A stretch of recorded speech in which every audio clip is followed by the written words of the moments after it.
Steph Curry could have been on the New York Knicks. That's how I'm going to open up this video. All that and much more on the Knicks Digest. What's up, guys? It's your boy Dariel from Knicks Digest. I'm going to repeat myself again. Steph Curry could have been on the New York Knicks. Back in 2009 in the NBA draft, the Golden State Warriors selected Steph Curry with the number 7 pick. And of course, in true New York Knicks fashion, the New York Knicks had the number 8 pick. And Dell Curry, Stephen Curry's father, was recently on the Heat Check podcast. And he gave the story of Steph Curry and the New York Knicks and the Golden State Warriors. Dell Curry reveals he wanted Steph Curry to drop to number 8 to the Knicks in the 2009 NBA draft. So draft day, we're in New York. I get a call from ex-Warriors coach Don Nelson. He says, Dell, you got a problem if we select Steph at number 7? I said, yes, I do. He's like, what? I'm like, yeah, we want him in New York. We talked for 5 or 10 minutes. He's like, well, if he's there, we're going to take him anyway. And there it is, guys. All the rumors have finally been put to rest. All the rumors saying that Steph Curry and his team actually wanted to come to New York have been put to rest. Dell Curry, Stephen Curry's father himself, has said it. Steph Curry and his team wanted to go to the New York Knicks, man. We could have had Steph Curry. Now, since that 2009 NBA draft, Stephen A. Smith has been on First Take many a time saying that he's heard rumors and speculations that Steph Curry and his team at the time wanted to go to the New York Knicks. And all of that was kind of hearsay, and I've always heard it. I've always put it in the back of my mind. But now with Dell Curry coming out and saying that, all of these thoughts are just running through my mind of like what the Knicks organization would have looked like. Yo, there's so many what ifs with the Knicks, man. James Dolan did not give that $100 million contract to Amari Stoudemire, and he actually went through with the signing of LeBron James, Dwayne Wade, Chris Bosh, because those three actually wanted to come to the Knicks and actually play for the New York Knicks. Also, there's Carmelo Anthony. If Carmelo Anthony didn't force his way out of Denver to make the Knicks trade for him, and if he just waited until the offseason, because the big three was originally supposed to be LeBron James, Dwayne Wade, and Carmelo Anthony. But Carmelo Anthony was on First Take a while ago. This was around the time where the whole NBA was talking really bad on Carmelo Anthony's name. He did like an exclusive interview with Stephen A. Smith, and in one point of that interview, Stephen A. Smith actually asked him about him joining LeBron James and Dwayne Wade coming to the Knicks. Carmelo Anthony said that the idea and the plan was for them three to go to the Knicks, but at the time, Denver offered a contract extension, and Carmelo Anthony went on to say that the way he was raised, you never leave money on the table, so he took it, which then LeBron James and Dwayne Wade, they had to make a pivot, and they decided to team up with Chris Bosh. So just the amount of what ifs with the Knicks organization. Bernard King, if he never got hurt, and him playing with Patrick Ewing, maybe they actually could have been in their prime together. And maybe if they did face off against the Houston Rockets in that 94-95 season, maybe they actually would have won the championship. The what ifs that are exploding in my mind right now are like insurmountable and are just endless with this New York Knicks organization. So that's one part of my brain, and all these thoughts are rummaging through. The other part of my brain is, man, if the Knicks actually selected Steph Curry, the Knicks would have totally messed up Steph Curry's career. Now, again, everybody watching this video, you guys should remember that when Steph Curry came into the league, the first like 2 or 3 seasons, Steph Curry was going through real bad ankle injuries. They were so bad, it was to the point where Steph Curry was actually going to retire. And there's been a lot of rumors, there's been a lot of news circulating around that time period saying that Steph Curry and the Golden State Warriors were not really seeing eye to eye because the Golden State Warriors were expecting a little bit more out of him, but his feet were just messed up. His ankles were just messed up. He kept rolling them, and his feet and his health as a whole was at a really bad point. It was so bad that Steph Curry had to relearn how to walk. He had to relearn how to run because the way that he was just moving about his career, the way that he was just physically moving wasn't conducive to his career. So Steph Curry completely devoted himself to change his physicality, to change the way he walked, the way he ran, the way he moved, which now, of course, you can say that was the right decision with 4 championship rings later, with 1 finals MVP later. But going back to the Knicks, man, if the Knicks selected Steph Curry and Steph Curry was going through all those foot injuries, the Knicks 100% would have either traded him or they would have waived him. So there's one side of me that's like, we could have had Steph Curry, who's going to go down as the best shooter ever.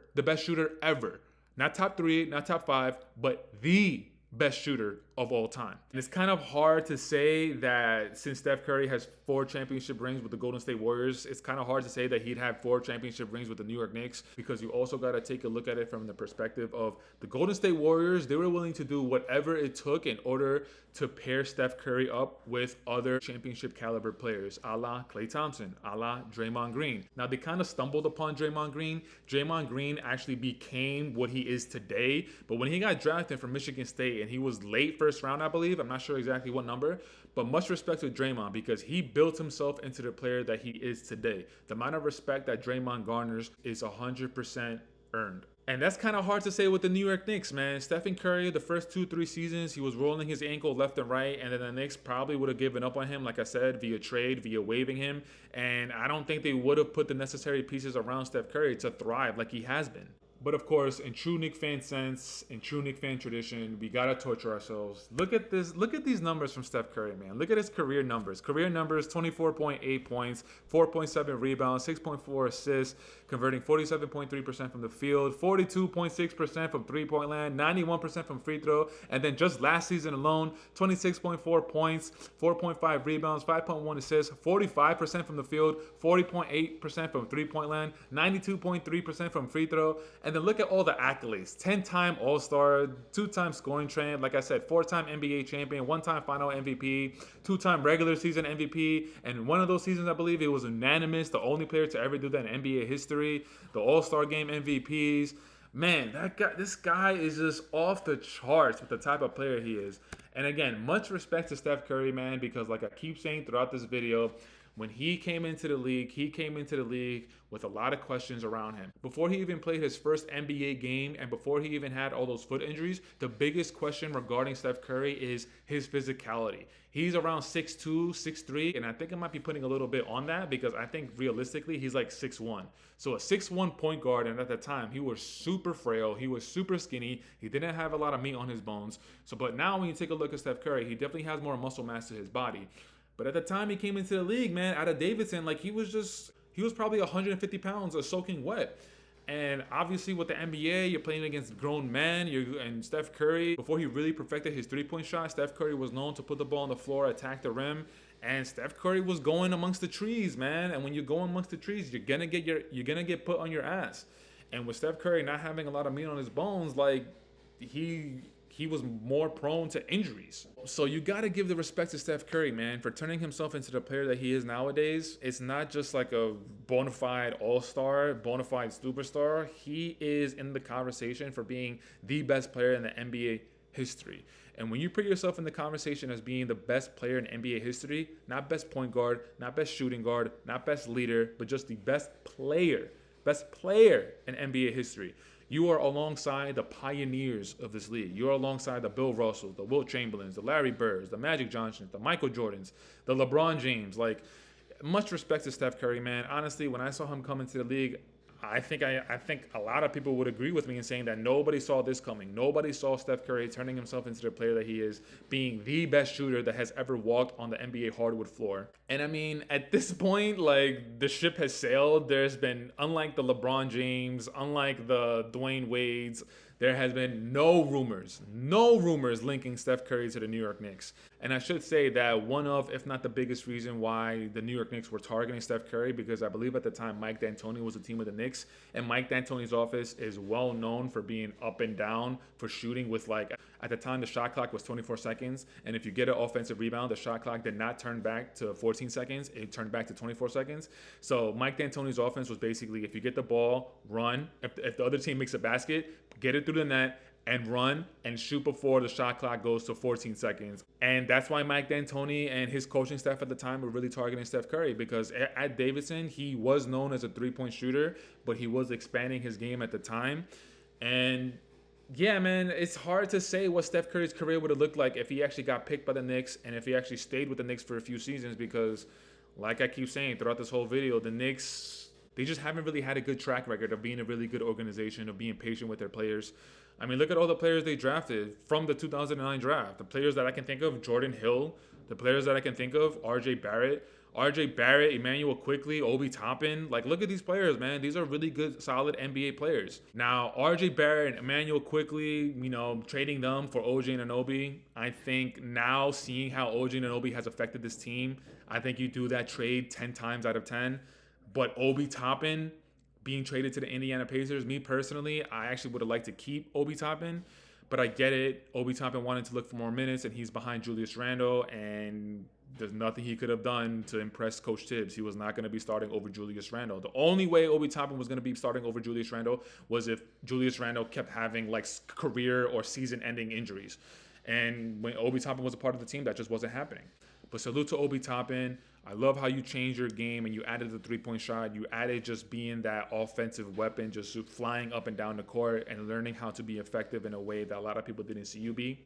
But man, going back to this Dell Curry moment on this podcast, just declaring that he 100% wanted Steph Curry to go to the Knicks. It's a little bit of a stake to the heart. Just like, oh man, all those rumors and all that speculation was actually true. So we'll never know, man. We'll never know, but it's fun and it's nice to wonder what could have been, what should have been, what would have been. But right now, where the Knicks are as an organization, we're at a really good spot. We found our own Steph Curry, except Jalen Brunson is not known as the best three-point shooter in the league right now. But he is one of the best players in the league. And the Bleacher Report, I did a video on the Bleacher Report article that they put out, putting Jalen Brunson at number 10 as far as top 10 players in the league. So we have a bona fide top 10 player in the league right now, which we haven't had since when? Since Patrick Ewing. I wouldn't even say Carmelo Anthony. Maybe Carmelo Anthony, because right now I'm just thinking about all this in real time. So maybe when like the first half of Carmelo Anthony's tenure with the Knicks, maybe Carmelo Anthony was a top 10 player in the league, but I'm not 100% sure about that. But with Patrick Ewing in his prime in the 90s, there's no question that Patrick Ewing was a top 10 player in the league at that time. So us having Jalen Brunson being a top 10 player in the league since definitively Patrick Ewing, we're in a really good spot. We got OG Anunoby, Isaiah Hartenstein, depending on what they do in the offseason. It looks like we're going to keep one out of the two. And in my opinion, it looks like Isaiah Hartenstein is probably going to be the one to leave.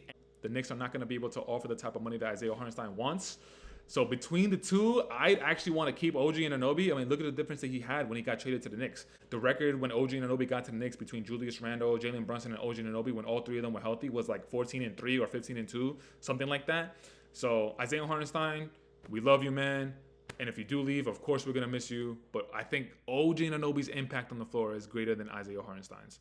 But guys, that's it for today's video. I want to say thank you so much for checking it out. Leave it in the comments. Let me know what you guys think about this moment from Dell Curry joining that podcast and declaring it and letting all Knicks fans know that the rumor of Steph Curry wanting to go to the Knicks was 100% true. Were you as heartbroken as I was when you saw this post? But until next time, guys, you know the drill, you know the vibes. Taj Gibson for president wherever you are. Jalen Brunson for all the MVPs. The deuce is loose for co-MVP. And until next time, I'm out, and I'll check you out on the next video.